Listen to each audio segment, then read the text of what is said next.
Okay guys, it's back.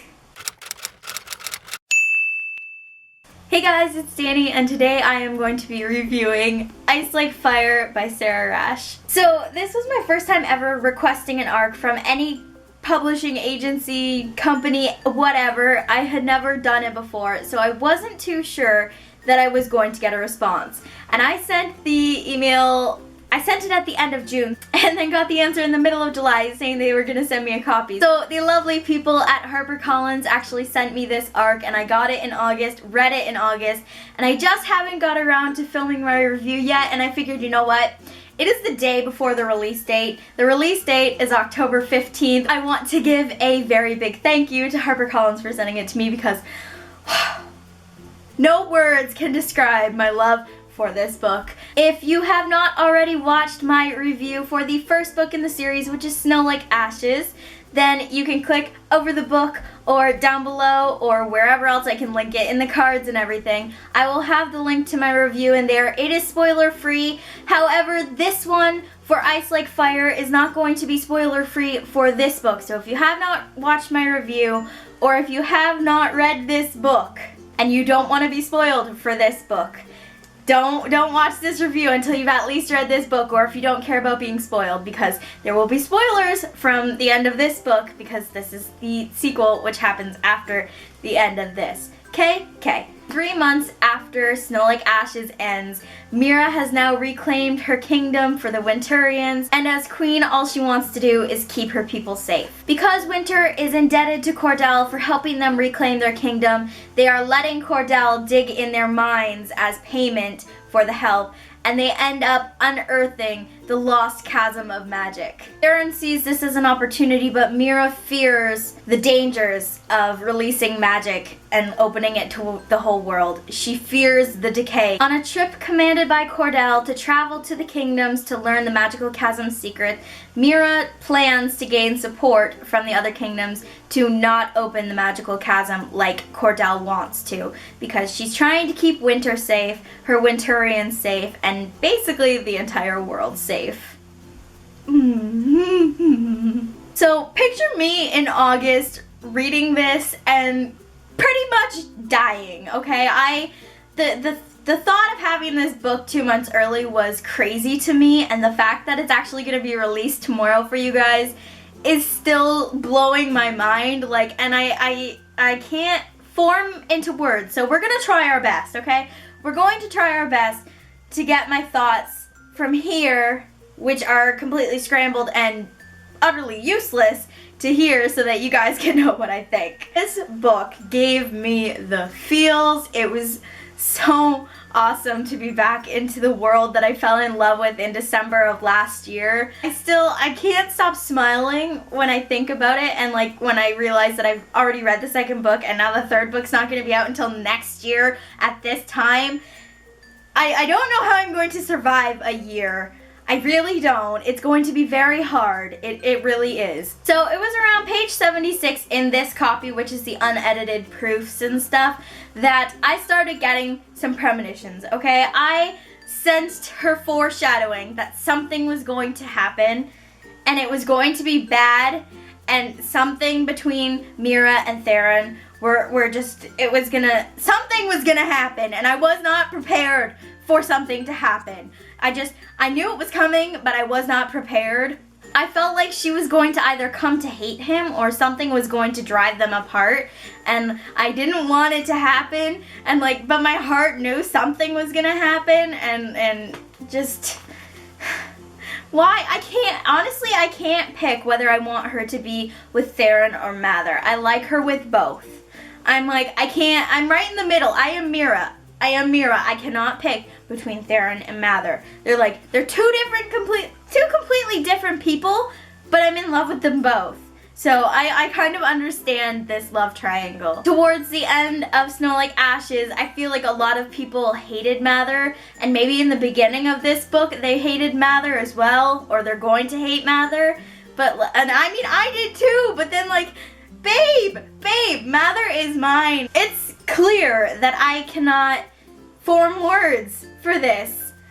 I don't think I was able to form words for Snow Like Ashes. I don't know how I'm forming words now for this one.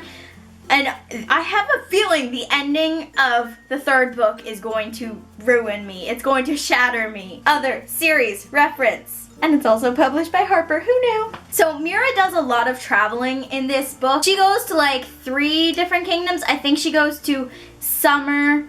I know she goes to Summer. She goes to Yakim and Ventrali. I felt like the only ruler person that I liked was the ruler of Autumn. I liked that one. But I hated everybody else. I hated Simon from Summer. I hated Giselle from, I think it was Yakim. I can't remember who rules Ventrali, but I hate them. And I obviously hate Noam from Cordell, but I love Theron, so that's okay. I didn't like any of the rulers. They're like President Snow to this series. Like, each one of them. They all, like, they don't care for their subjects. Like, you know, you're, as a king or a queen or a ruler, you're supposed to care for their well-being and keep your kingdom whole and not completely obliterate your kingdom and let your people, like, die and be poor and sell them, because that's something that happens and made me so mad. So mad. You probably don't know unless you've watched, like, some of Sarah's videos about this book, but there is 2 point of views in this one. Because Mira is traveling through most of the book, she's not back at home in winter where things are actually still going on while she's gone. Because Mira wasn't there to tell that side of the story, Sarah introduced Mather's point of view. And like, Kay, getting all blushy even though these lights don't let you see it. Mather's point of view was interesting.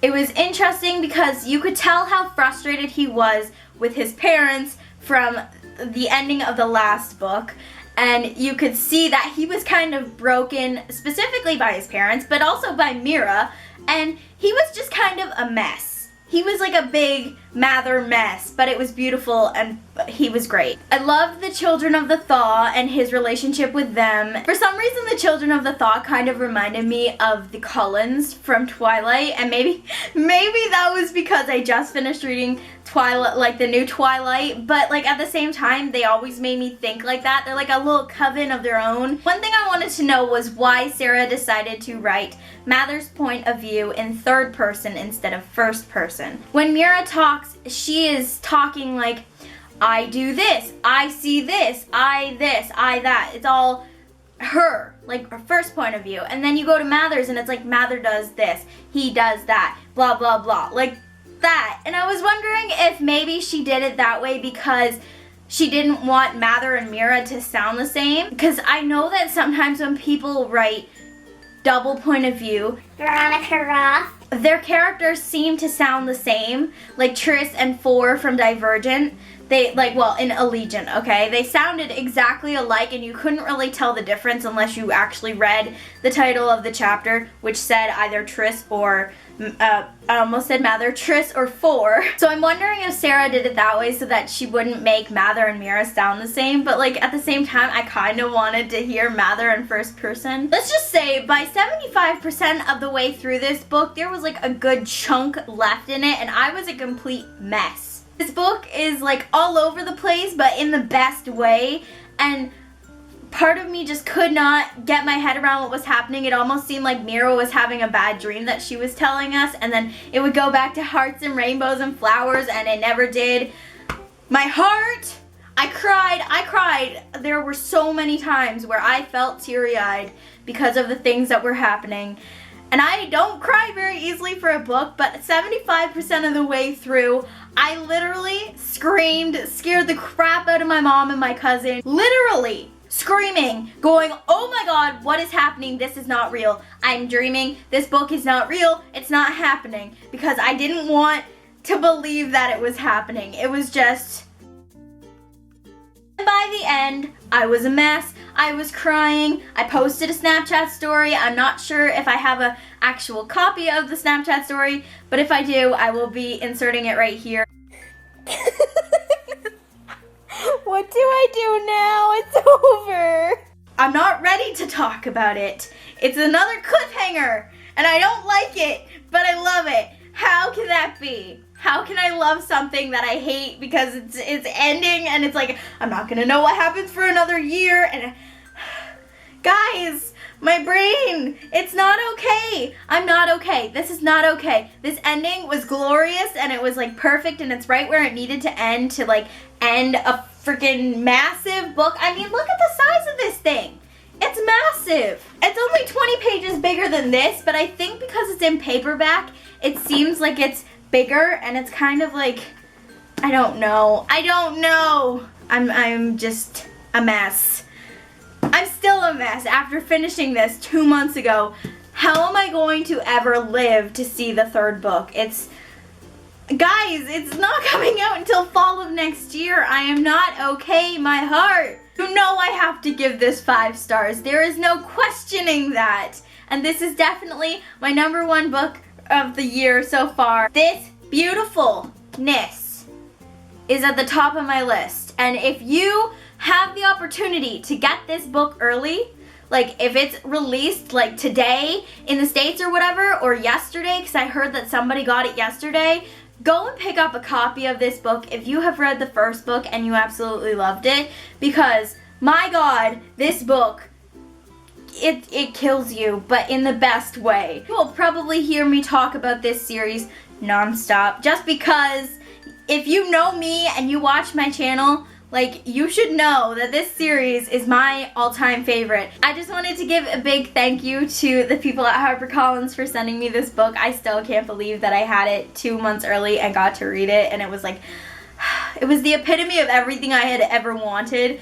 I needed the book, and I was so grateful to get it, and I just wanted to say thank you so much for sending it to me. So that is it for this review, you guys. You will probably be seeing a review for the third book whenever that comes out next year, because it would not be a follow-up review of this book like it was for the follow-up review of the first book if I didn't review the third book. So if that made any sense, stay tuned for a review next year of the third book, whatever it's entitled. So with that awkward ending, I will see you guys in my next video. Bye! Thank you for watching my video. Hope that you really enjoyed the show. Hit the subscribe button down below and go and read some books.